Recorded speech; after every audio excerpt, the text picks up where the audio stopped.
नमस्कार मु अमृता आपण समस्त मो कुकिंग चैनल रे बहुत बहुत स्वागत जनाऊँगी। आज मु आपणक सहित पणस कठा चिप्स रो रेसिपी शेयर करी जोटा कि एकदम भोजी परिका लगिबो। आउ ता सहित एटा केमिति आपण परफेक्टली फ्राए करिकी अधिक समय पई क्रिस्पी रखि पारिबे तार सीक्रेट मध्ये शेयर करी। आशा करी आज रेसिपी आपणको पसंद आसीबो। तो आसंतु एबे रेसिपी को बनैबा स्टार्ट करिबा। तो पणस कठा चिप्स बनैबा पई एठी मु 500 ग्राम जेतिकी पणस कठा नेइछि। एठी मु पीसेस को टिके बड़ साइज रे रखिछि। आपण चाहिले निज हिसाब रे छोट बड़ मीडियम कोनोसी भी साइज करि परिबे। ता सहित आपण याको कोनोसी भी शेप रे मध्य काटि परिबे। जोटा भी आपणको सुविधा लागिबो सेही हिसाब रे आपण पणस रो पीसेस को काटि नेबे। एबे आमे एथिरे ऐड करिबा आधा चामच हळदी गुंड, ता सहित ऐड करिबा आमे स्वाद अनुसार लूण। एबे एथिरे देई दबा 2 बड़ चामच जेतिकी अदा रसुण आ लंकार बटा। जदि चाहिबे तो केवल अदा और रसुण बटा मध्य ऐड करि परिबे। ता सहित आमे ऐड करिबा आधा चामच जेतिकी गरम मसला आ गोटे बड़ चामच जेतिकी मटन मसला। जदि चाहिबे तो मटन मसला जगह चिकेन मसला मध्य ऐड करि परिबे। एटा मध्य बहुत ही भल टेस्ट दबो। एबे आमे सबु को भल भाबरे मिसेई नबा जेमिति कि सबु पणस कठा उपरे मसलाटा भल भाबरे कोट हे जिवो। आ याकू भल भाबरे मिसेई सारिबा परे एबे आमे याकू 5 रु 7 मिनिट पई एमिति ही छाड़ी दबा। एमिति करिले मसलाटा भल भाबरे पणस कठा भितर को जिवो। ता सहित अल्प टिके पानी मध्य बाहरी आसीबो जोटा कि आमको परे बाइंडिंग करिबा पई सुविधा हबो। आ आमको एक्स्ट्रा पानी ऐड करिबा पई पड़िबनी। तो ये 5 मिनिट पर एथिरे आमे ऐड करिबा गोटे चामच जेतिकी बेसन। ता सहित आमे देई दबा गोटे बड़ चामच जेतिकी मैदा। एबे एठी मु गोटे बड़ चामच जेतिकी चावल चूना ऐड करूछि। एटा याकू एकदम क्रिस्पी बनैबो। ता सहित आमे 2 बड़ चामच जेतिकी कॉर्नफ्लोर ऐड करिबा।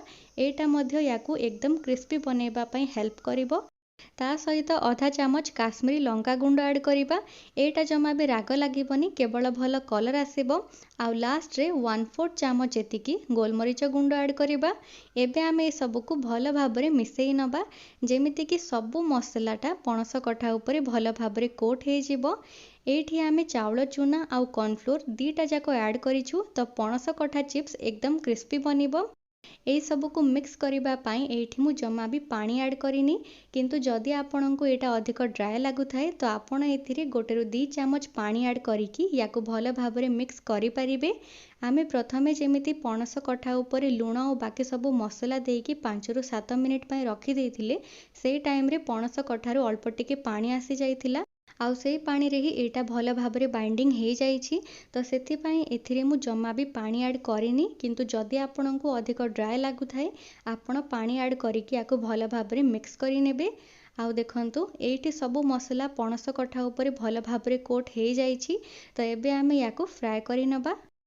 तो फ्राए करिबा पई एबे आमे तेल को एकदम हाई फ्लेम रे रखिकी भल भाबरे गरम करि नबा। तेल गरम हे गले एबे आमे फ्लेम को मीडियम हाई रे रखिबा, माने हाई फ्लेम रो बस हल्का टिके लो रे। तापरे आमे एथिरे सब पणस कठार पीसेस को ऐड करिबा। जदि तेल भल भाबरे गरम हेनी तो आपण एथिरे पणस कठार पीसेस को जमा भी ऐड करिवेनी, नहले सेटा बहुत सारा तेल पी जिवो आउ क्रिस्पी जमारू हबनी। तो आपण तेल को भल भाबरे गरम करिवे, तापरे फ्लेम को मीडियम हाई रे रखिवे।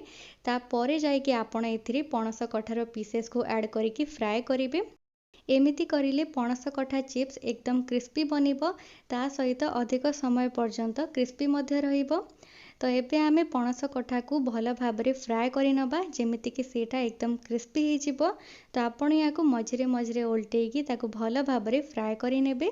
आपण फ्लेम को मीडियम हाई रे ही रखिबे। स्टार्टिंग रु नेकी लास्ट पर्यंत एमिति ही मीडियम हाई फ्लेम रे ही आपण पणस कठा को फ्राए करिवे। देखिबे एकदम क्रिस्पी हबो चिप्स। तो देखंतु एठी गोटे बैच भल भाबरे फ्राए हे गलानी। तो ताको एबे मु तेल रु काढी दउची। आउ देखंतु केते सुंदर कलर आसीची। ता सहित एटा खाइबा पई मध्य एकदम क्रिस्पी हेची। तो एबे आमे बाकी सब पणस कठार पीसेस को भी फ्राए करिके रेडी करि नबा। जदि तेलर टेम्परेचर टिके कमी जाइछि तो आपण पुणी थरी ताको भल भाबरे गरम करि नेबे। ता परे जायके आपण एथिरे पणस कठार पीसेस को ऐड करिवे। आउ ताको एकदम क्रिस्पी हबा पर्यंत फ्राए करि नेबे। फ्लेम को आपण मीडियम हाई रे ही रखिकी याकू फ्राए करेंगे। एमिति करिले पणस कठार चिप्स एकदम क्रिस्पी हम। अधिक हाई फ्लेम किंबा लो फ्लेम रे याकू फ्राए करेंगे नहले सेटा पोड़िला भलिया हो नहले भल भाव में सिझी पारिबनी। तो मीडियम हाई फ्लेम रे ही रखिकी आपण याकू एकदम क्रिस्पी हवा पर्यंत फ्राए करिनेबे। तो ये सेकेंड बैचर पणस चिप्स सहित मु अल्प किछि कंचा लंका मध्य फ्राए करी जोटा कि पणस चिप्स सहित खाइबापी बहुत ही बढ़िया लगिब।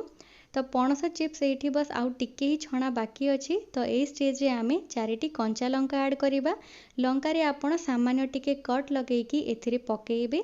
पणस चिप्स जेतेबेले छणा हबार बस अल्प टिके ही बाकी थिबो से स्टेज रे आपण जेतेबेले लंका ऐड करिवे तो लंका मध्य अधिक फ्राए हेकी पोड़ीबनी सेटा भल भाव में फ्राए हबो। तो पणस चिप्स एठी आमर पाखापाखी छणा ही आसिलानी। तो से स्टेज रे ही एठी मु लंका को ऐड करिछि। एबे आमे याकू एकदम क्रिस्पी हवा पर्यंत फ्राए करि नबा।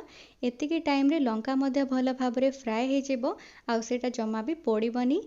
आउ एठी देखंतु पणस कठा आउ लंका दीटा जाक बढ़िया भाव में फ्राए हो जाइछि।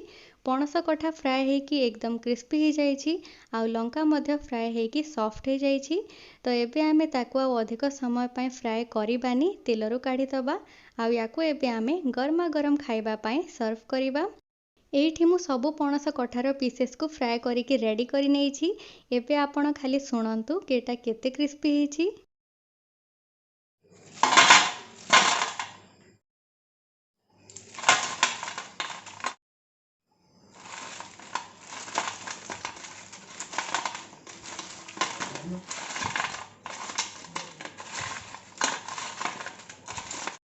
आशा करी आज रेसिपी आपंक पसंद आसीथिबो।